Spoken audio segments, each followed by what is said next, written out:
છેલ્લા 2-2.5 વર્ષથી મિત્રો મેં એવા મૃત્યુ જોયા છે કે જે વ્યક્તિ બહુ સારા હોય, ખૂબ સારા હોય અને જે એક્સિડન્ટલી મર્યા હોય, કે કોઈ બીમારીના કારણે, કોઈ એક્સિડન્ટના કારણે અથવા તો કોઈ એવી આપદાના કારણે જેના મૃત્યુ થયા હોય, જેની સ્મશાન યાત્રાની અંદર પણ બહુ માણા આવ્યું હોય. અને માણા એટલા માટે આવ્યું હોય કારણ કે વ્યક્તિ સારો હતો, એને સારા કર્મો કર્યા હતા, સારું કાર્ય કર્યું હતું, એટલે માણા આવ્યું હતું. તો આ બાહુબલી મૂવીમાં આવે ને ક્યાં હે એ મૃત્યુ, તો આ મૃત્યુનો આજે મને વિચાર આવ્યો કે આપણું પણ કાંઈ નક્કી નથી ક્યારે ફટાક્યો થઈ જાય, કાલ સવારે પણ આપણે ઉકલી જાય. કારણ કે એક્સિડન્ટ ક્યારે થાય, મૃત્યુ ક્યારે થાય એનું કોઈ નિશ્ચિત નથી. આપણને એમ થાય કે ભગવાનને આપણે જીવાડવા, જિંદગી જીવવા માટે મોકલા છે, પરંતુ એવું ન હોઈ શકે. ટાઈમ પૂરો થઈ ગયો હોય તો આપણે જવું પણ શકે. એ લગ્ન કરેલા હોય, લગ્ન ન કરેલા હોય, એ કઈ એનો કોઈ નક્કી જ ન હોય. એ એની રીતે ઉપાડવાની રીતે ઉપાડી લે. નાની ઉંમર હોય, મોટી ઉંમર હોય, એનું કાંઈ નક્કી ન હોય. તો હવે શું કરવું, અહીંથી શું શીખ લેવા જેવી જરૂર છે? તો આજે જ મને એવો વિચાર આવ્યો કે કોઈની સાથે વેર ન રાખીએ, કોઈની સાથે દ્વેષ ન રાખીએ, રાગ દ્વેષ વગરની જિંદગી જીવીએ એવો પ્રયત્ન કરી શકીએ. માણસનો હ્યુમન નેચર એવું હોય છે કે આપણે પ્રયત્ન કરી શકીએ, પરંતુ ક્યારેક ક્યારેક ન કરવાનું પણ થઈ જતું હોય છે, ત્યારે માફી પણ માગી લેવી જોઈએ. આ કૃતજ્ઞતાનો ગુણ પણ આપણી અંદર હોવો જરૂરી છે.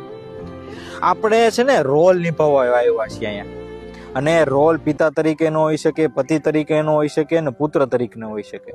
જ્યારે કોઈનો પ્રસંગ હોય ને ત્યારે ડીજે વાગતા હોય ને તો ખૂબ આનંદ મંગલથી નાચી લેવું. જ્યારે કોઈનો દુઃખનો પ્રસંગ હોય તો એની સાથે ખંભોથી ખંભો મિલાવીને ઊભું રહેવું અને એને આશ્વાસન આપવું કે બધું જ ઠીક થઈ જશે. જ્યારે ક્યાંય ફરવા ગયા હોય ત્યારે એક એક મોમેન્ટને કેપ્ચર કરવા, એ પળને, એ સ્થાનને મન ભરીને જોઈ લેવું.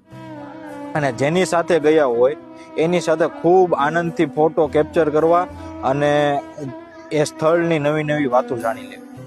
કારણ કે કાલ સવારે જો મરી ગયા તો એ ફોટો, એ યાદો, એ વિચારો એ જ કામમાં આવવાનું છે.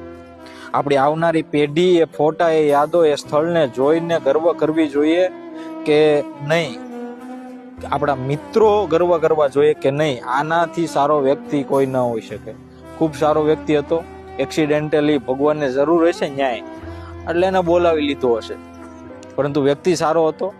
અને મારો તો એ જ ગોલ હશે કે મારા જે વિચારો છે, મારા જે વિડીયો છે, એનાથી લોકોને આવનારા સમયની અંદર પણ મદદરૂપ થાય, લોકો ખુશીની લાગણી વ્યક્ત કરે અને હું બની શકે એટલો લોકોને, સમાજને કોન્ટ્રીબ્યુશન આપું, મદદ કરું મારા વિચારો થ્રુ, મારા કન્ટેન્ટ થ્રુ.